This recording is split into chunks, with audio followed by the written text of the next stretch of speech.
Okay, thank you, thank you. Well, I want Paul Chung to also address this question about successor, and because you already told us that you're not that deep involved with the business, so how you prepare your successor while I pass around the questions to the other guests, yes. Well, we have a philosophy based on three things and a platform. DHL is such a wide and also just a big network. One thing we know is we need a lot of people coming up the rank. So we have a human resource policy. It's in 3 points. Number one, push decision to the lowest level. That means the courier, the supervisor, the managers, the city managers, the country managers, they will not kick decision up if they can make it. In fact, it's not empowerment. Empowerment means this is mine and I'm giving it to you so that you can use it for the time being. That's empowerment. We actively push it down and say, this is yours. You better make the decision. Because if you ask too many times how to do it, what you should do, then you're no good for the job. Now, that one actually groom decision makers and fast trackers will flow to the top. By the time we pick the next guy to come up, everybody around him already say, yeah, that's the guy to come up. Okay. That's number one. Number two is strategic thinking can be taught and must be taught to all levels of management so that they know that giving them the decision, the power of making decision is like giving them a gun. You have to tell them what a target looks like so that they don't shoot themselves in the foot.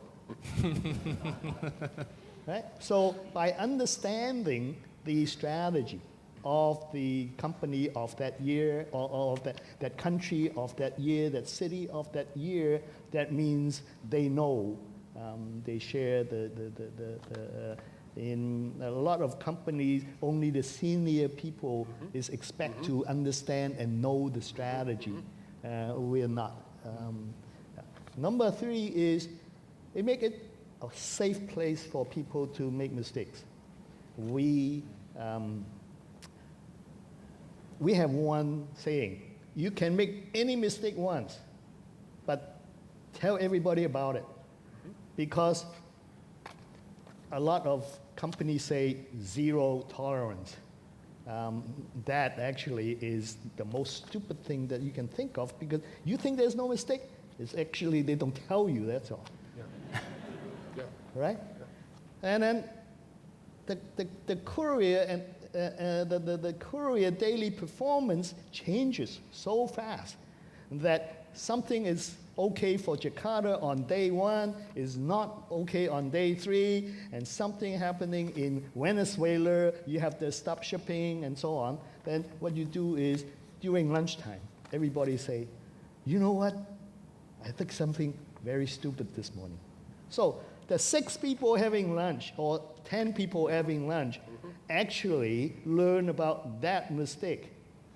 If you don't tell your mistake, 10 people would make 19 mistakes. But if you share your mistake, 10 people would make 10 mistakes, and that's it, because the mistake stops there. And that's how we train our successors, is just push them until that they usually a courier would see every problem within 3 years. That's the kind of variety of problems that we have. And if you don't share it, the same people, the same garbage just slid back and forth. And the other, of course, we still go back to the original, my original thing. You have to have people who can trust, generate trust. We hire people that we can trust. We hire people that other people can trust. And you can always hire people who can do things. Right? Yeah. But you need to hire people that other people respect and trust. Then they will contribute and they will work, support that person with their heart and their soul. And Okay. that's how we pick, Thank you. groom leaders Thank you. and pick leaders. Okay. We end the first part of this plenary section. Let's give an applause for this gentleman for their wisdom that they share. The second part of this forum is actually we're opening the forum and we received quite a number of good questions, and I would like this gentleman to address. How about Dean?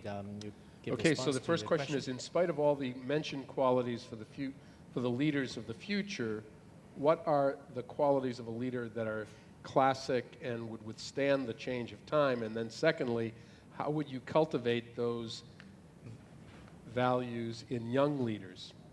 So I can't do better than the 13 that my colleague listed earlier, but some of the old standbys would include vision, integrity, authenticity, responsibility, courage, curiosity, humility,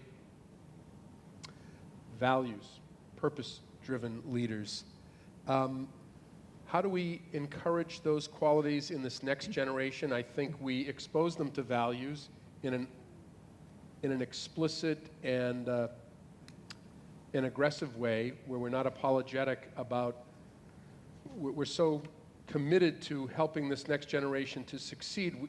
We also want them to lead lives of significance, and I don't think we should be ashamed or embarrassed to help them understand their responsibilities to be wise stewards, to leave the place better than they found it. But on balance, I would say as an educator that in looking at this next generation has a good deal of these assets latent in them. They want to do good as well as doing well. In America, it's as competitive to enter an organization, an NGO, an exciting new nonprofit called Teach for America, as it is to get into the Harvard Business School or the Wharton School of Business, which is a startling development in America, because the best and the brightest were going exclusively to Wall Street. Now they want to go into the inner cities of America to repair the damage that's been done in America. So I think this next generation intuitively wants to be purpose-driven. They want to be respected. They want to be engaged. And I'm hopeful that they'll be more responsible leaders than we've been. Mm-hmm. Okay, thank you. Thank you, Jackson. Okay, so for the next three gentlemen, each one of you will have 1 to 2 minutes to take response to the question you have.